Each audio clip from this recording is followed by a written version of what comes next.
Dengan didampingi Kepala Terminal Kampung Rambutan, Menko Polhukam Djamari mengecek kesiapan fasilitas posko pelayanan dan keamanan. Selanjutnya pemirsa, Menteri Koordinator Bidang Politik dan Keamanan Djamari Caniago meninjau langsung kesiapan arus mudik di Terminal Kampung Rambutan, Jakarta Timur.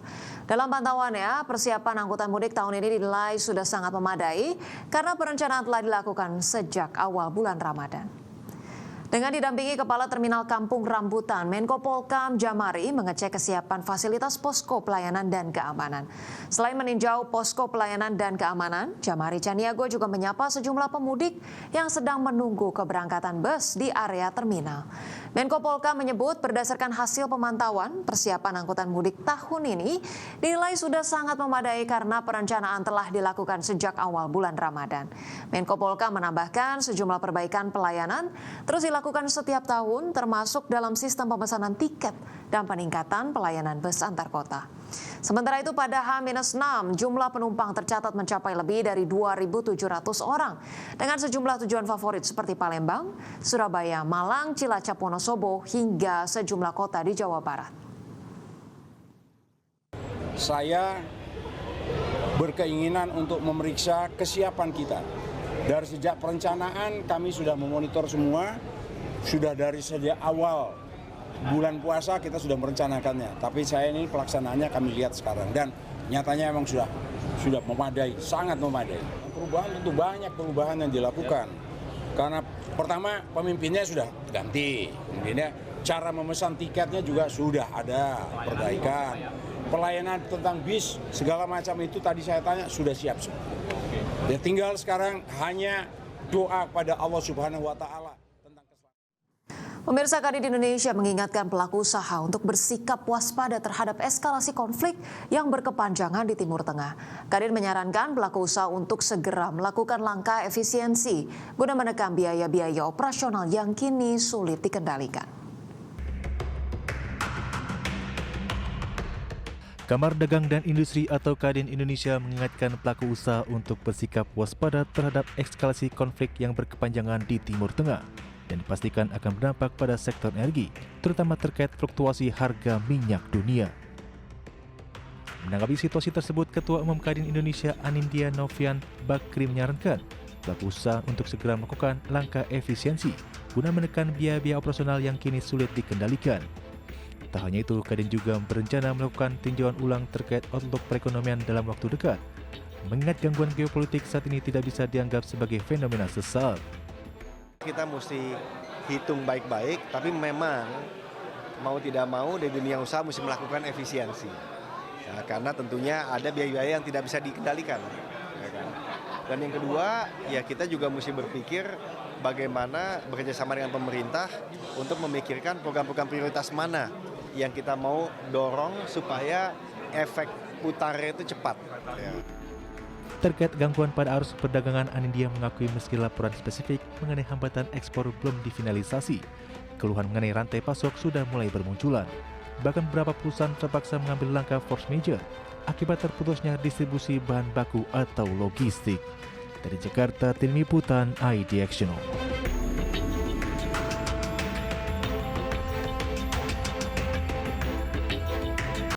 Pemirsa, terima kasih Anda masih bersama kami. Kita ke informasi terkait Indonesia dan Jepang resmi menandatangani Memorandum of Cooperation atau MOC untuk pengembangan mineral kritis dan energi nuklir.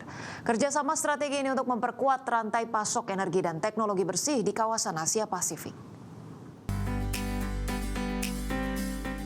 Indonesia dan Jepang sepakat memperkuat rantai pasok energi dan mendukung pengembangan teknologi energi masa depan di kawasan Asia Pasifik. Kerjasama ini khususnya terkait mineral kritis dan energi nuklir. Hal ini ditandai dengan penandatanganan Memorandum of Cooperation atau MOC yang dilaksanakan dalam rangkaian Indo-Pacific Energy Security Ministerial and Business Forum di Tokyo, Jepang. Menteri Energi dan Sumber Daya Mineral Bahlil Lahadalia dalam keterangan resminya mengatakan mineral kritis dan teknologi energi maju kini semakin dipandang sebagai komponen strategis dalam mendukung pencapaian target emisi nol bersih. Selain itu, kerjasama ini diharapkan dapat memperkuat sistem energi yang lebih terintegrasi, tangguh, dan berkelanjutan.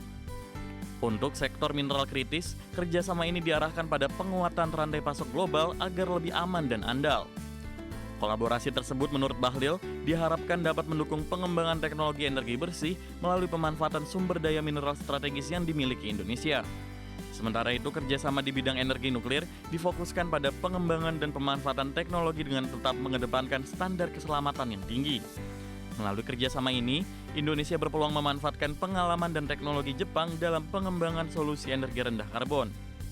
Dalam menjaga ketahanan energi dan keberlanjutan pasokan, Indonesia berkomitmen mendorong upaya pengamanan cadangan energi secara strategis untuk mengantisipasi situasi geopolitik dan ketidakpastian global untuk setiap negara saling memperkuat kolaborasi. Dari Jakarta, IDX Channel.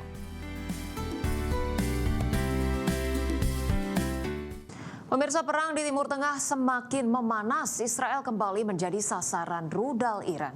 Minggu pagi rudal Iran menghantam kota Ramla dekat bandara Tel Aviv. Israel kembali menjadi sasaran serangan rudal Iran pada hari Minggu. Militer Israel menyebut berhasil mencegat gelombang besar rudal dari Iran, namun beberapa proyektil dilaporkan jatuh di area terbuka. Hasilnya pecahan dari sistem pencegat rudal jatuh di kota Ramla yang berada di wilayah tengah Israel hingga memicu kebakaran. Belum ada laporan korban jiwa, namun api berkobar hebat di tengah kota. Dampak dari kota Ramla yang terbakar membuat bandara di Ben Gurion tutup. Sirine peringatan bahaya juga terdengar di tiap sudut bandara yang kosong, tak ada satupun penumpang. Pemirsa, pemimpin spiritual tertinggi Iran, Mojtaba Khamenei, mengancam akan terus menutup jalur pelayaran Selat Hormuz. Ancaman tersebut dikemukakan oleh Mojtaba usai Presiden Amerika Serikat Donald Trump mengatakan akan mencegah Iran untuk memiliki senjata nuklir. Pemimpin tertinggi baru Iran, Mojtaba Khamenei, mengancam akan tetap menutup Selat Hormuz dan membuka medan pertempuran baru jika Amerika Serikat dan Israel terus melancarkan serangan. Dalam pernyataan publik pertamanya sejak menggantikan sang ayah, Mojtaba Khamenei mengatakan bahwa Iran akan berupaya memastikan jalur laut strategis bagi pasokan minyak dan gas dari Timur Tengah itu tetap efektif tertutup. Langkah ini mempertahankan tekanan terhadap pasokan energi yang telah memicu lonjakan harga komoditas energi global. Pernyataan yang dipublikasikan oleh media pemerintah Iran pada Kamis pekan lalu itu muncul usai Presiden Amerika Serikat Donald Trump mengatakan bahwa mencegah Iran memiliki senjata nuklir dan menjadi ancaman bagi Timur Tengah jauh lebih penting baginya dibandingkan harga minyak. Sikap keras dari kedua pemimpin tersebut mengindikasikan bahwa perang di Timur Tengah belum menunjukkan tanda-tanda mereda setelah berlangsung selama 2 pekan. Akibat konflik geopolitik di Timur Tengah, Selat Hormuz yang merupakan jalur pelayaran yang dilalui sekitar 20% pasokan minyak dan gas alam dunia praktis tidak dapat dilalui sejak awal pecahnya perang antara Amerika Serikat, Israel, dan Iran. Hal itu menyebabkan negara-negara Timur Tengah seperti Arab Saudi, Irak, Kuwait, dan Uni Emirat Arab terpaksa mengurangi produksi minyak. Berbagai sumber IDX Channel.